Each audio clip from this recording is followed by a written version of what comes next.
Welcome to the Jerry Gray channel. This channel talks about how to deal with narcissism and how to overcome them. And I wanted to go ahead and jump straight into the topic. But if you haven't subscribed yet, make sure you subscribe to the channel. I've been playing a lot of Go lately. And if you guys don't really know what that is, it's like a stone game where you kind of play like on a grid and you surround your other opponent's stones and capture them. Now, the interesting thing about this game is that it's every bit as strategic as chess is. One thing I like about Go is that you have the option of playing decoys. See, chess is like such a small board that you're in such conflict with one another, fighting for space, that you don't really have the chance to play a move that is just purely to throw the opponent off. Like if you do that, then you lose time, and the next thing you know, you're losing. But with Go, you have a big enough amount of space where you can kind of play little games like that and kind of throw your opponents off. And I started doing this like I'm a beginner at this game, so I was doing that, and I noticed that other beginners, like whenever you put like a stone in a random place, they automatically try to surround it. And I started just winning game after game because I would just throw out a stone for them to surround, and then I would take over the rest of the board while they're doing that. And that's what the game's about. Is about controlling the board. Now, beginners do this, but narcissists, they're beginners as well. They're beginners in the sense of they're not used to people fighting them back, not effectively. Not in the way that we're trying to get you to do it on this channel. So they don't really know how to respond to it. So they would do the same type of thing. If you really think about it, narcissists are some of the most domineering people. They try to make you feel less intelligent by trying to be one step ahead of you on every little thing. And that can be their weakness as well. Like just throwing out decoys here and there and have them try to smash it. Like, because it's not just that they try to they try to beat you at it. It's like they try to smash it to the ground. They really want you to feel inferior. Like they are completely all powerful and they just know everything and they're so much smarter than you. So any little thing that you do, they react to it and really just try to grind it into the ground. So use decoys. If they're going to try to trounce on everything, use decoys. They're going to waste a lot of energy. And it's something that you should think of not on the fly, but ahead of time.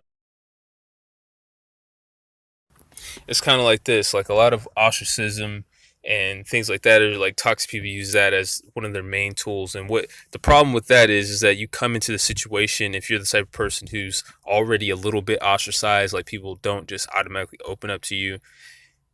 Toxic people tend to try to take advantage of that. Like they want to come in and cut off everybody else that you're trying to do, and it doesn't take much time for them to do it. And that's because you're already cut off. So instead of just going straight to the people that you want to talk to or the people that you feel like are going to give you a chance, you go to the people that you don't want to talk to, and then you put it out there, and you'll notice that a lot of times when that happens, the ostracist or the narcissist will start talking to that person more and start hanging around that person more just so that they can cut you off. And this wastes their time. This gives you enough time to actually start forming better relationships, more solid relationships with people so that they can't cut you off. And if you're going to tell a narcissist, particularly one that's sneaky, like if they're really out there with it, then they're going to have an idea of everything and trying to come up with excuses for everything. But sneaky people, they're so sneaky and covert. It's not obvious what exactly somebody's going to tell on you about. If you're being so sneaky, you're doing a lot of things, you don't know what they're noticing and what they aren't.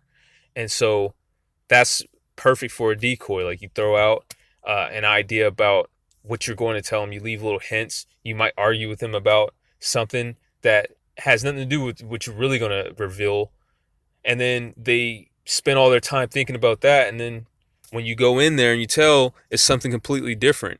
It's just one of those things where you're constantly trying to keep them off guard, and you use decoys, you use things like there's a whole bunch of different ways that you can do this. Now, what I'm saying is, since decoys are so effective because against a narcissist, because In particular, they're always trying to trounce on everything, and also against a covert narcissist, because they, like I said, they do so many things that they won't know what exactly you're going to tell on them about, or and just in general, it since they're trying, anybody who's trying to dominate you, they have to overdo it, so you can make them waste a lot of time. So I know that you know what a decoy is, but the thing is that I'm saying focus on it because it's particularly effective against narcissists, and take what you're doing to a whole nother level. Put a lot of thought into how you can do this, and the different ways that you can do it. It's just like, go. Like, there's only one type of stone that you have, right? Either you're black or you're white. And there's just so many different ways you can use it to take over the board. Like, everybody starts with the same amount, and at the end somebody's going to win and somebody's going to lose, and it's how you do it. Like, there's endless combinations to how you can do it. So even if you know how to do a decoy, but there's so many different ways and situations that you can do it, that it is worth focusing on, because I'm telling you, this is one of the main ways to take them down. And that's going to be all for today. If you haven't subscribed yet, make sure you subscribe to my other channel, and make sure you subscribe to this one and hit the notification bell. Leave a like. It doesn't cost you anything. It just helps out the channel. And a comment. Peace.